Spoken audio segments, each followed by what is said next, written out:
I still hook up with my ex every time he's away on business. My fiancée was bragging about it to her best friend over the phone. The fool even got down on one knee with a massive diamond. She had no clue I was standing just outside the bedroom door, hearing every word. I didn't make a sound.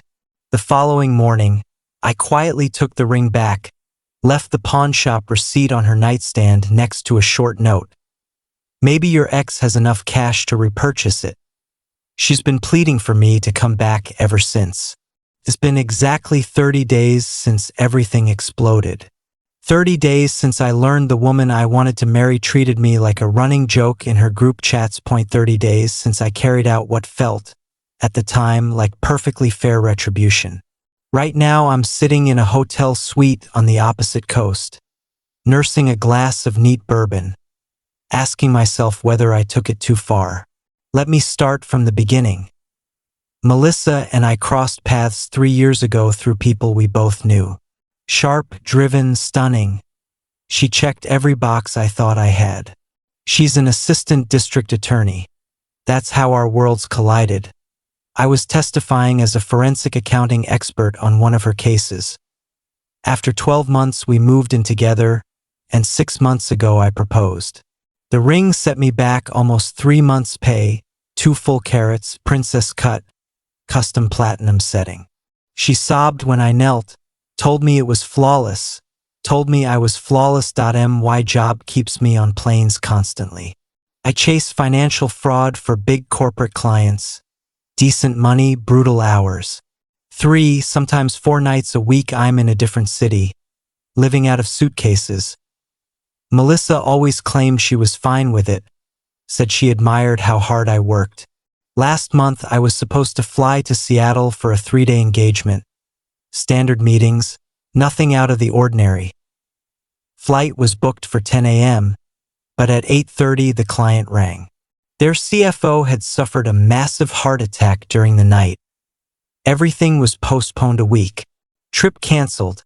Just like that, I shot Melissa a text from the garage. Trip's off, heading back upstairs. No reply. Didn't think much of it. She was probably blow-drying her hair. Our condo is split level. You come in on the lower floor from the garage, then climb stairs to the main living space. Halfway up with my roller bag I heard her voice, bright and laughing. I assumed she was gossiping about some over-the-top proposal video. I was about to call out when I caught my own name. And Scott hasn't got the faintest clue. 0. She was practically yelling over the hum of the bathroom fan. She always put calls on speaker while putting on makeup. I still sleep with my ex every single time he's out of town. This moron actually went and bought me a diamond ring. I stopped dead on the staircase, hidden from view, close enough that every syllable landed like a punch. "No, you do not," came Susan's delighted squeal from the phone. Susan, the college friend who'd always looked down her nose at me. "I absolutely do," Melissa went on, voice thick with self-satisfaction. "Devin and I have an understanding. Scott's away so much it's basically the ideal arrangement. I get the steady boyfriend and the fancy presents. Devin gets no strings fun whenever he's around." "Melissa, you're evil," Susan giggled, loving every second.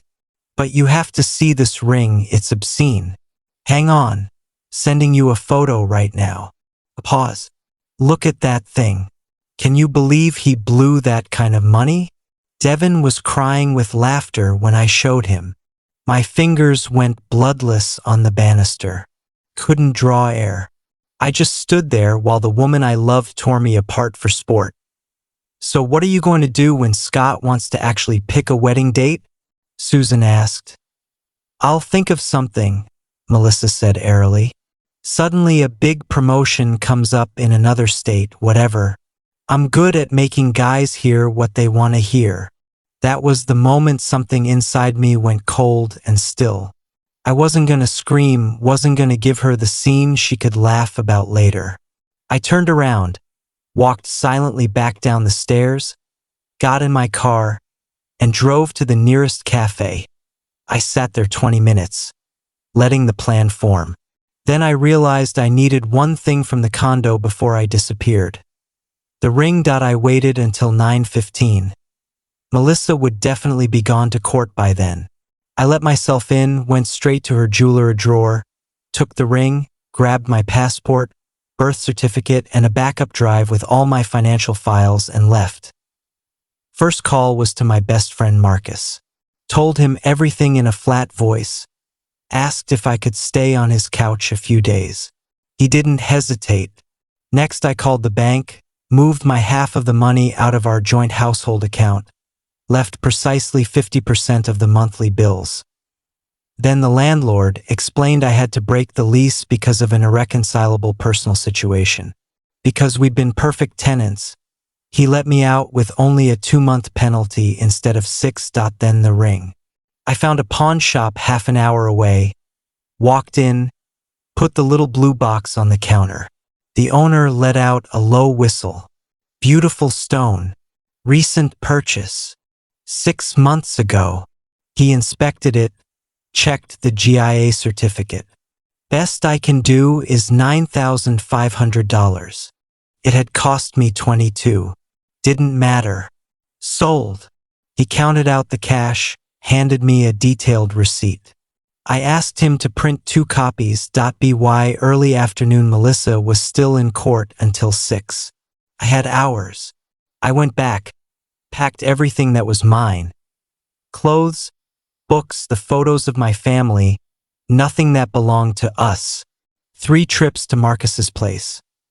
Then I started the real work, the quiet kind. I logged into our shared cloud drive, downloaded every document and photo that was mine, then deleted every single picture of the 2 of us.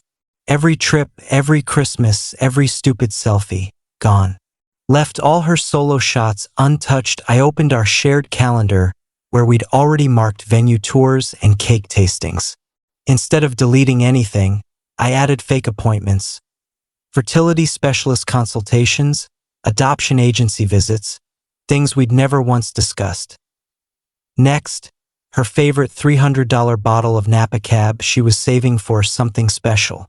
I poured 1 glass, drank a sip, carefully pressed her lipstick onto the rim. She always left her makeup bag on the counter, and left the glass half full on the island. I opened her work MacBook. She never locked it at home because she trusted me, and drafted an email to her entire office distribution list titled Big Personal News. Wrote a long, glowing announcement about her pregnancy and upcoming resignation to focus on family. Saved it to drafts, didn't send. Then I took the massive case binder she'd been living with for weeks, hundreds of pages of evidence, notes, exhibits, and reordered about 20 pages. Not enough to be obvious to anyone else, just enough that she'd know something was wrong when she was on her feet in court. Little messages only she would understand, screaming, "I heard you. I know exactly who you are." Finally, I placed the empty ring box on her pillow with the pawn receipt folded inside and a short note in my handwriting. "Maybe your ex can afford to buy this back." I left my key on the counter and walked out for good. I never blocked her number. I wanted to watch her try to explain. First call came at 7:23 p.m. I let it ring. Texts poured in immediately after. Confusion, then panic, then fury. "Where are you? What is this receipt supposed to mean? This isn't funny. Call me right now. Whatever you think you heard, you got it wrong."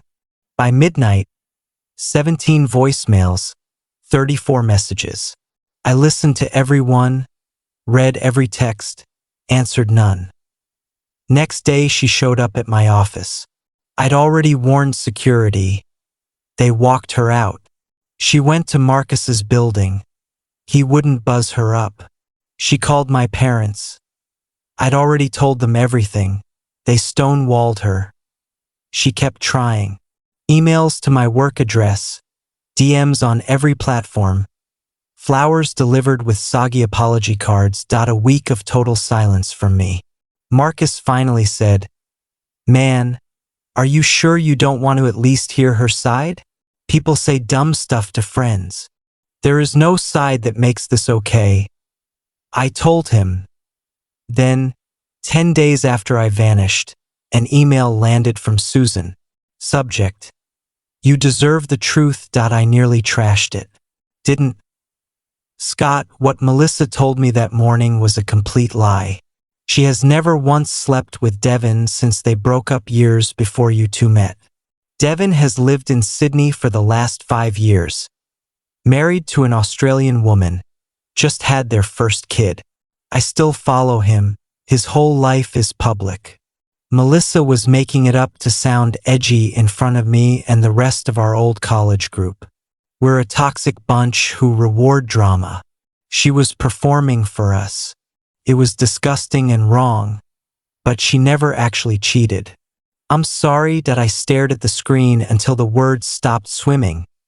Then I checked Devin's Instagram myself. Sydney Opera House pics, wedding photos, newborn in a hospital cap tagged Royal North Shore. He really hadn't been on the same continent as Melissa since before we met. I messaged him directly. He replied within minutes, confused and angry.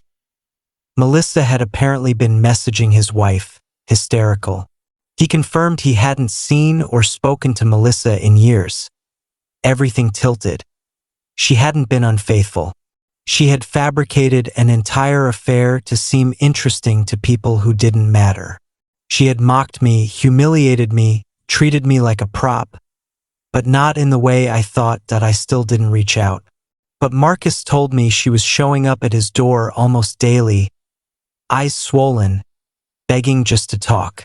She dropped noticeable weight, looked like she hadn't slept in weeks. The case I'd subtly sabotaged had gone sideways. She'd looked unprepared in court. Her boss had pulled her aside. Part of me felt grim satisfaction. Part of me started to wonder if I'd scorched earth over something different. It's been a full month now. I've signed a lease on a new place, changed my number, rebuilt the surface of my life. But the question gnaws at me every night.